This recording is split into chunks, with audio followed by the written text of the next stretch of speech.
All right, this problem is 1279 if you're following along in the end of chapter textbook questions. It's colligative properties calculate the freezing and boiling point of a solution containing exactly 10 grams of C10H8. This is a compound known as naphthalene. We're going to put that in 100 mils of benzene. Benzene is going to be our solvent here. It's going to be the liquid that determines the phase. This is going to be our minor component, our solute.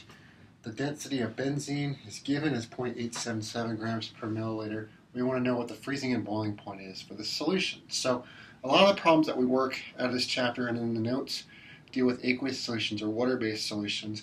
I wanted to work one that didn't, so you could see that, okay, to know how to handle it. It's not much different, but you have to realize that benzene is our solvent here.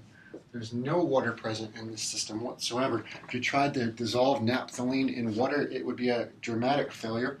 The naphthalene does not dissolve in water very good because naphthalene is a completely nonpolar molecule and water is a polar solvent. The two don't really mix well in accordance with this like-dissolve-likes principle. So we need to use a nonpolar solvent such as benzene to do the dissolution. But no big deal because the solution forms and it's governed by those same rules that we already talked about for freezing point, depression, and boiling point elevation. So that's ultimately what we're going to use. And of course, if you remember those quantitative statements, we know that the change in our freezing point is equal to the molality M times my Kf times my I, the Van Hoff factor. Likewise, I can write a very similar equation for my change in the boiling point, my boiling behavior, is equal to the molality times Kb times my I. All right? So we just need to find the variables to basically plug in these equations. We can still use them just like we would for an aqueous solution. It doesn't matter if it's aqueous or non-aqueous. We can still use these equations. That's what we're going to do, okay? So as usual, the first thing that we need to figure out in these types of problems is our solid's molality. Of course, that's the number of moles of solute. Here, that's the number of moles of naphthalene, which is that C10H8, divided by the kilograms of solvent. We already said that here our solvent is the benzene. Okay, that's our liquid solvent. Now, as it turns out, we don't know either of these numbers to start off with, right? So we're going to have to do some calculations. So let's think about computing the moles of my naphthalene, which is the C10H8 compound, okay? I'm told in the problem that in the experiment they used 10 grams. So I'm going to multiply that by my conversion factor to convert to moles and away from grams. Grams unit cancel because I'm going to place it in the denominator here. Of course, I need to write a number here. That number in grams corresponds to the molecular weight of naphthalene, which we look up on the table, or from the periodic table, is 128.1705 grams per mole. So if we do the calculation on that, it looks like the number of moles of naphthalene is equal to 0.07802 moles. Yeah, this is just the number that I get off the calculator, okay? So that's the moles of naphthalene. If I'm going to compute molality, I also need to know the kilograms of my solvent. So let's think about how we can find that. What do we know about the solvent? Well, we know it's benzene, and we've got 100 milliliters of it. We're not told the mass directly, but we are told the density. So I think that we probably can convert our volume of benzene, it's a liquid, into a mass in grams of benzene.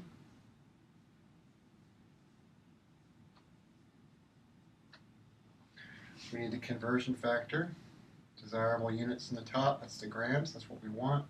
The undesirable units go on the bottom, that's what we want to get rid of. Here that's milliliters of benzene. And it looks like from my information given, we know that every 1 milliliter of benzene has a mass of 0.8779 grams, or 0.877 grams. So this is a G, okay? because that's just the density that was given in the problem. Okay. So what does this mean for us then? Well, it looks like I've got 87.7 grams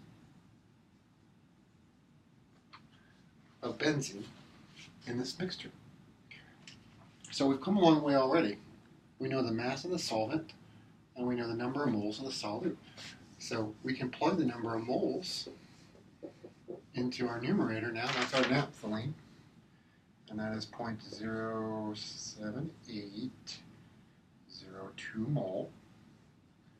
The denominator, of course, from the molality equation is kilograms of solvent.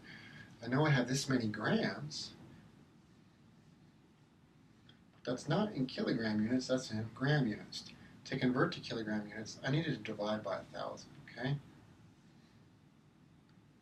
So that's dividing by 10 to the 3, meaning I need to move this decimal place 3 spots, 1, 2, 3 to the left, so I'd have 0.087. That's what I wrote here. This corresponds to 87.7 grams. It's this many kilograms, okay? So now if I do the calculation for molality, I can report the molality of this solution as 0.88963, lowercase m, molal. That's my molality, just a number I get off the calculator. Now looking back to sig figs over in the original problem, I think we can assume there's 3 sig figs here, decimal point place here, okay? So unreported decimal point. I think in the original problem they may have even said 0.0 or something like that for the volume, okay? So we've got 3 sig figs basically that's limiting here. So our answer should also probably have 3 as well.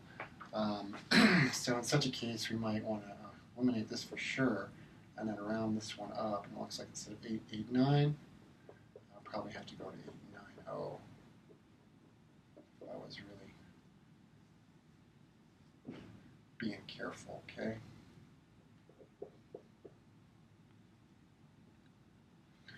That 0 being significant since it's to the right of both a non-zero number and a decimal place, okay? So we'll keep that one as a sig fig. So this is my molality for the naphthalene inside this mixture. So the next thing then that I need to do is go back to my equations for my freezing point depression and my boiling point elevation and start working them, because I'm able to do that at this time, right?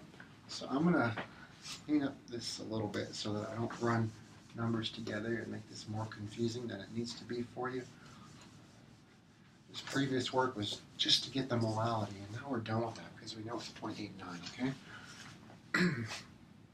So I plug in the molality of my solvent, 0.890, and now I have to multiply by my freezing point depression constant and I, my Van Hoff factor. The freezing point depression constant is a number from a data table, basically. You'll find that table in chapter 12 of your book. Every solvent has a different number for Kf and Kb. If I look up the value in the table for benzene, it turns out that the value that I get was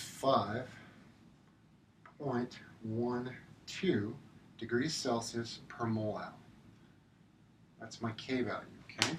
Now I also need to multiply by I. Here I is just equal to 1. Turns out the naphthalene that we're dissolving in the benzene is a molecular compound. It does not dissociate when it goes into solution. It does not produce multiple particles when it goes into solution. So the theoretical I is just equal to 1. I'm just including that there again so you don't forget about the importance of the Van Hoff factor. If I do my calculation, my delta TF, or my change in the freezing temperature, is equal to 4.55 degrees Celsius. Okay? That's what I end up getting here as a result of the computation. Do a very similar computation for my boiling temperature change. I again know that my molality was 0.890. Not going to change because that's dependent upon the solution composition. My K here is my boiling point elevation constant. Again, I find K from my data table that's in the book or will be given to you on an exam. For benzene, its value is 2.53. If I change the solvent, that number changes. again, my I is just equal to 1 because I'm dealing with the same molecular compound. It produces one particle in solution when it goes into solution. So it looks like if I do the math on this, my delta TB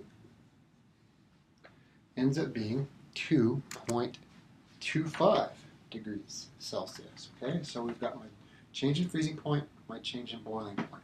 Now again, these are my changes. They're not the actual temperatures at which this solution will freeze or boil. Oftentimes, in these problems, you got to be careful with the way they read, right?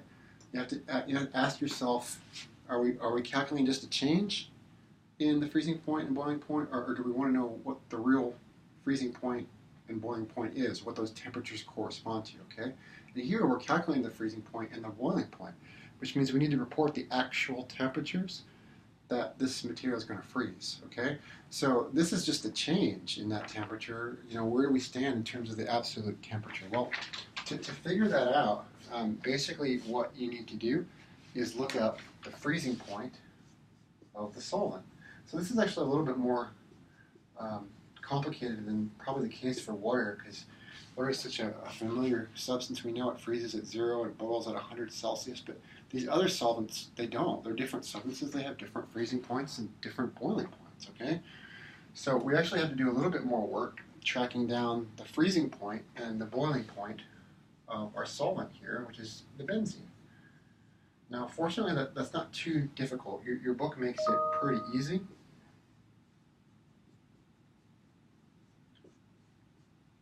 In the same table where you can find the K values for common solvents, you can also find freezing point and normal boiling points. Okay, these are the temperature at which that solvent will freeze and boil at atmospheric pressure. Okay, so we've got freezing point for benzene of 5.5 degrees Celsius that's reported in that table, and the boiling point that's reported in that table for benzene was 80.1 degrees Celsius. Now this is just for the neat benzene just by itself, not mixed with anything else, okay? We're going to make a solution, and the situation changes by these amounts. But surely we can use this information in conjunction with these to figure out what the new case will be, or the solution. Okay? So I'll write the solution down here. It's going to be our final answer, so it'll be the solution in that sense, but of course, chemically, it's a solution too, a mixture, right? And this naphthalene and the benzene. All right, so where are we going with this? Okay, well, the original freeze point for benzene by itself is 5.5 degrees Celsius. My computation told me that it will change and be depressed, because freezing points are always depressed, by 4.55 degrees Celsius. So basically what this means then, and I would expect a new freezing point about 1 degree Celsius, here in this case just doing the math, 0.95 degrees Celsius. That'd be what I expect as my new freezing point for this solution of naphthalene and benzene.